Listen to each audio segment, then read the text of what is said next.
దయచేసి అందరూ 10 గంటల వరకు బండారు గార్డెన్ ఓకే అదే అంటారు. ఎందుకంటే కాంగ్రెస్ పార్టీతో మన చివరి జనం కాబోతుంది కాబట్టి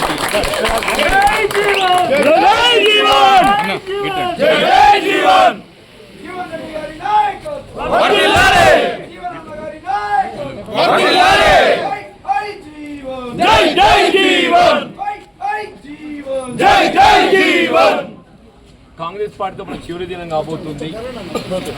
4 దశాబ్దాల అనుబంధం తెచ్చుకోవాలంటే కూడా కొంత బాధ అనిపిస్తుంది.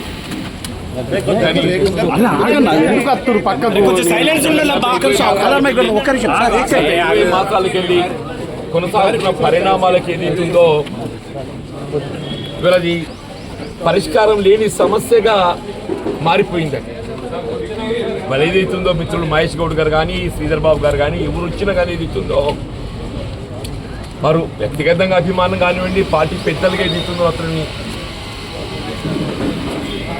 వీళ్ళ కాంగ్రెస్ పార్టీలో కొనసాగడానికి కొరకు ఏదైతుందో మరి వారి అభిప్రాయం చెప్పి కొంత నన్ను సంయమనం పాటించడానికి వచ్చి ఉండొచ్చు. కానీ వాళ్ళ అసలు సమస్యకు పరిష్కారం అనేది వాళ్ళ దగ్గర లేదు, నా దగ్గర. ఇప్పుడు ఏమైనా సమస్యకు పరిష్కారం అనేది ఉండాలి. ఆ సమస్యకి ఏదైతుందో పరిష్కారం ఇవాళ ఈ ఊరడింపులకు వచ్చిన దగ్గర లేదు. సరే నన్ను అడిగినా నా దగ్గర కూడా లేదని చెప్పండి, టు బి ఫ్రాంక్. ఎందుకంటే అది దాటిపోయింది. అది దాటిపోవడానికి కారకులు ఎవరు కూడా ఆలోచన చేసుకోవాలని చెప్పి అంటారు. నేను పార్టీ మారడన్నా కొంత ఇబ్బందికరమైనటువంటి ఒక అంశం.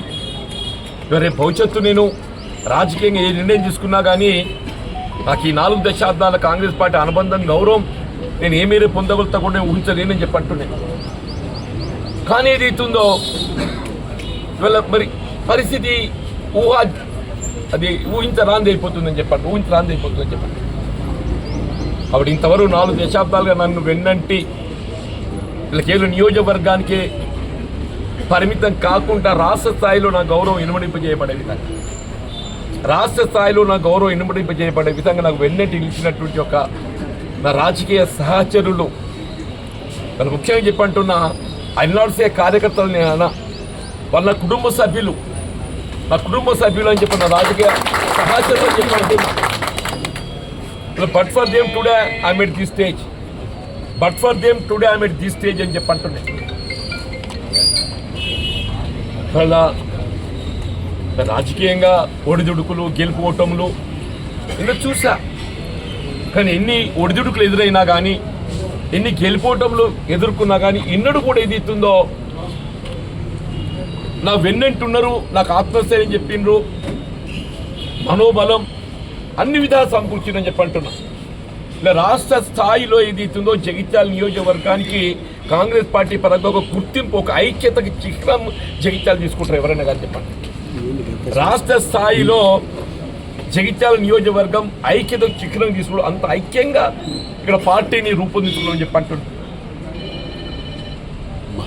మరి ఇటువంటి పరిస్థితులలో సరే భవిష్యత్తు మార్గం పయనం ఏ విధంగా ఉంటుంది, ఏది ఉన్నా కానీ మనిషికి కావాల్సింది రాజకీయంగా ప్రజాజీవితంలో గౌరవం కావాలి. ఆ గౌరవం పొందలేనప్పుడు ఎవరం కూడా ఏది ఇస్తుందో ప్రజాజీవితం కొనసాగడం అనేది సాధ్యం కాదు.